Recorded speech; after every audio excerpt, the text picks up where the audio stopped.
Občinski svet občine Slovenska Bistrica se je v četrtek sešel na prvi izredni seji.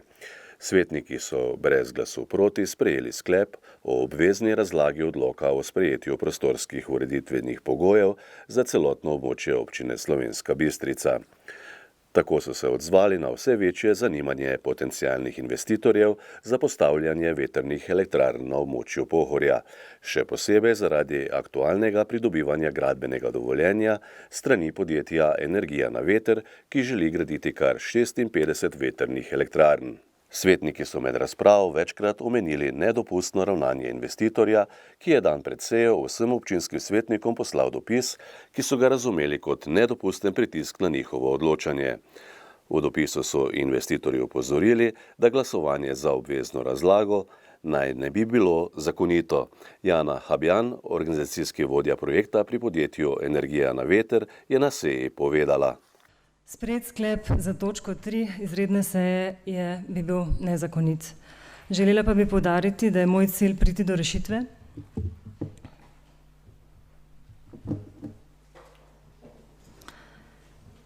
ki bi bila v dobrobit občanom, občini in vsem ostalim udeleženim. Energija na veter si želi postati sosed in želi biti dober sosed v občini. Zato želimo z občani in občino odprto razpravo in iskanje skupnih rešitev, ki bi imeli pozitivne učinke za vse. Za skupno mizo lahko opredelimo vse zaveze vseh udeleženih in na hiter način, hitrejši kot ZDPN, dosežemo pred javno razgrnitvijo skupen konsens.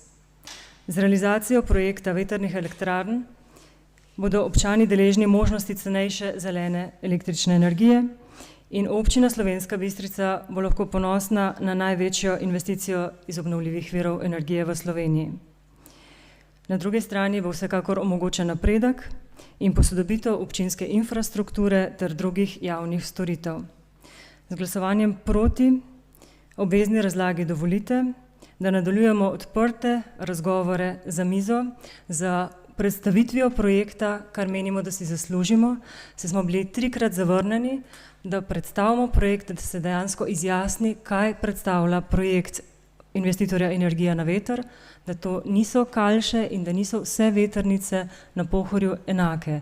In te distinkcije zato je potrebna debata, zato je potrebna predstavitev in srčno se nadejamo, da do tega tudi pride. Na trditev, da glasovanje za obvezno razlago naj ne bi bilo zakonito, se je ostro odzvala državna poslanka in občinska svetnica magistra Karmen Furman. Jaz moram se najprej, pa če želite tudi kar direktno obregniti nad eno izjavo, ki jo je dala predstavnica investitorja, ki je zelo odločno navedla en stavek kar na začetku, da je sklep nezakonit. Spoštovana, za kakšno pristojnostjo lahko vi trdite, da je sklep nezakonit? Namreč o zakonitosti pravnih aktov lahko odloča samo sodišče, ne pa vi. Tako da vi lahko morebiti podate svoje mnenje, vsekakor pa ne morete o tem trditi, kaj je zakonito in kaj ni.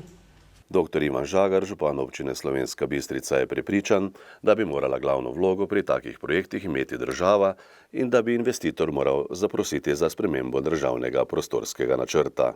Ves čas je bilo pojasnjevano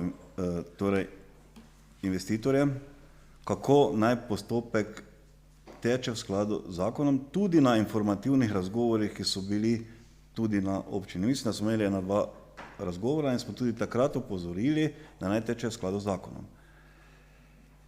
To pa pomeni državni prostorski načrt.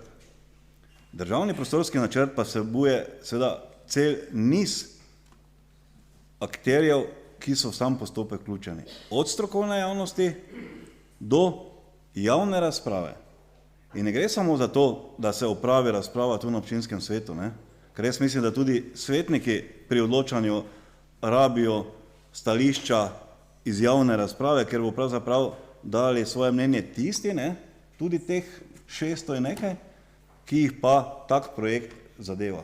In jaz moram priznati, glede na zakonodajo, ki je sprejeta in glede na odlok, ki je bil takrat sprejet oziroma spremembe odloka, da si niti predstavljam nisem, da bo postopek tekel mimo državnega prostorskega načrta. ker ga pač zakon predvideva in za mene je v tem smislu zakon jasen in je jasen dvakrat. Enkrat v skladu, mislim, da z energetskim zakonom, kjer se govori o 10 megavatih, pa bi moral biti državni prostorski načrt, in drugič v skladu z zakonom o kmetijskih zemljiščih. Na seji sta stališče krajanov Kalši in civilne iniciative za Pohorje brez vetrnih elektrarn predstavila Lea Ornik in Drago Mahorko. Jaz mislim, da si nihče od vas ne bi želel vetrne elektrarne na svojem dvorišču in pa 150 metrov stran od stanovanjskih hiš. In tudi apel že sedaj na vse vas svetnike, ko boste sprejemali prostorski plan občine, da se ta zemljišča ostanejo kot gozd, ker na sosednjih zemljiščih je bil ta gozd v bistvu posekan brez ustreznih dovoljenj. In da končno enkrat to zgodbo zaključimo, ne da tudi, če bo zdaj, ne vem, upravna enota ne bo izdala gradbenega dovoljenja, da se ne bo ta zgodba čez čas spet ponavljala.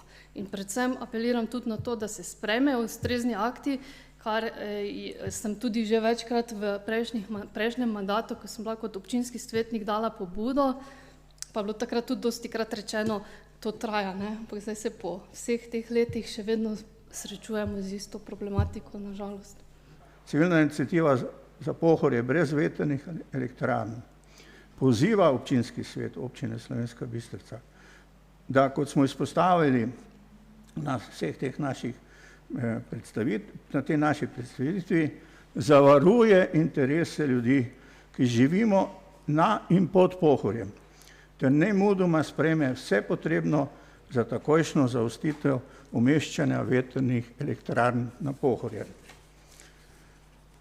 V tej priliki bi se vam rad tudi v imenu civilne iniciative za Pohorje brez vetrnih elektrarn zahvalil in obenem zaprosil, da vaše odločitve temeljito pretehtate, da bo v dobro vseh ljudi, ki jim je naše Pohorje drago. Pa ker je danes en poseben dan, zaključim samo z enim citatom: stati in obstati. Občinski svetniki so v nadaljevanju prve izredne seje sprejeli tudi trajnostni energetsko-podnebni načrt občine in lokalni energetski koncept.